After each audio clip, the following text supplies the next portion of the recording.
예수의 부활은 역사적 사실일까요? 사람이 어떻게 죽었다가 다시 살아날 수 있을까요? 예수의 부활을 역사적 사실로 여기는 기독교의 신앙은 단지 종교적 신념에 불과한 것일까요?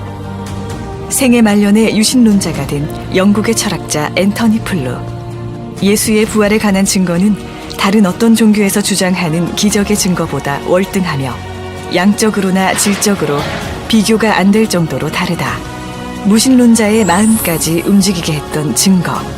현대인들이 납득할 만한 예수 부활의 증거는 과연 무엇일까요?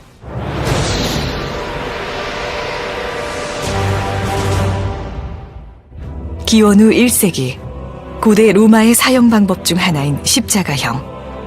죄수 스스로 약 80kg 무게의 십자가 형틀을 짊어지고 형장으로 올라가 손목과 발에 못이 박힌 채 죽음을 맞이하는 잔인한 사형 방법.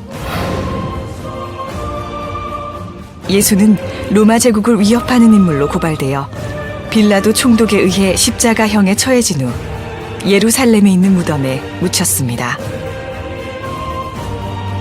역사가 타키투스의 연대기 15권 44장 2절에도 빌라도 행정관에 의해 처형된 예수의 기록이 존재합니다. 부활을 믿지 않는 저명한 신약학자 게르트 르데만 역시 예수가 십자가에서 죽은 것은 논란의 여지가 없다라고 인정합니다.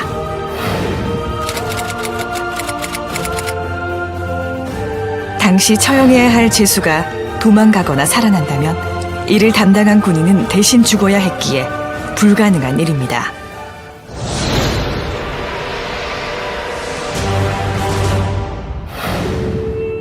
예수가 죽은 지 사흘째 되는 날 새벽, 그의 무덤은 빈 상태로 발견되었습니다. 당시 무덤의 형태는 동굴 속에 관이 비치되어 있고 입구가 돌로 막혀 있었습니다. 막달라 마리아와 여인들이 무덤에 도착했을 때 입구를 막았던 돌은 옮겨져 있었고 무덤 내부는 시신을 쌌던 천만 남아있을 뿐 텅 비어있는 상태였습니다.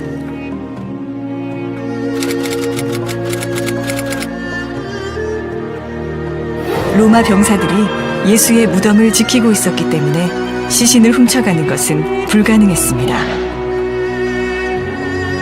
유대인들은 시신을 중요시했기 때문에 유대인들이 스승의 시신을 훔쳤다는 주장도 설득력이 약합니다. 만약 거짓 소문이 퍼지도록 바랬다면 빈 무덤을 처음 발견한 이가 여자라고 기록하지 않았을 것입니다. 유대 사회에서 여자의 사회적 지위는 굉장히 낮았으며 여자의 말은 믿을 수 없는 것으로 치부되었기 때문입니다. 저명한 종교 철학자이자 변증가 게리 하버마스. 예수의 빈 무덤에 대해 씌어진 2200여 개의 문헌을 조사한 결과 75%의 학자가 예수의 빈 무덤을 역사적 사실로 받아들인다고 주장하였습니다.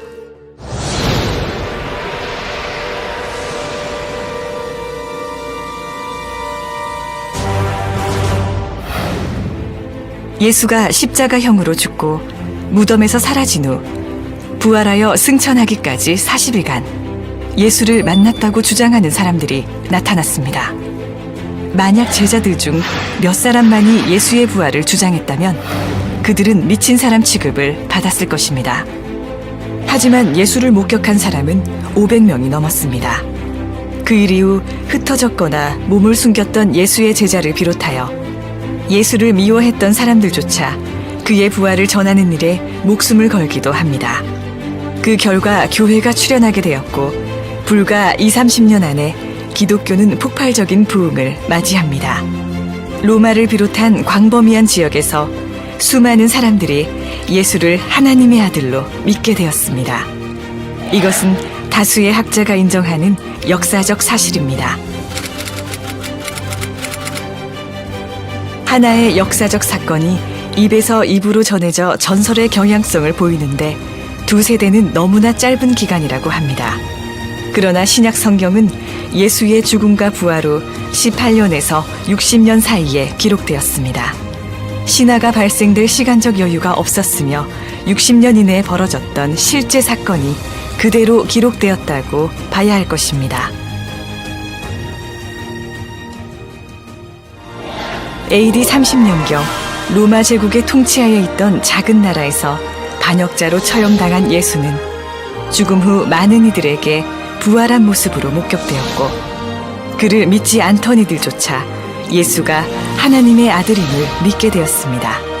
예수의 부활은 실제 일어났던 역사적 사건입니다. 이제 여러분이 부활한 예수를 만날 차례입니다.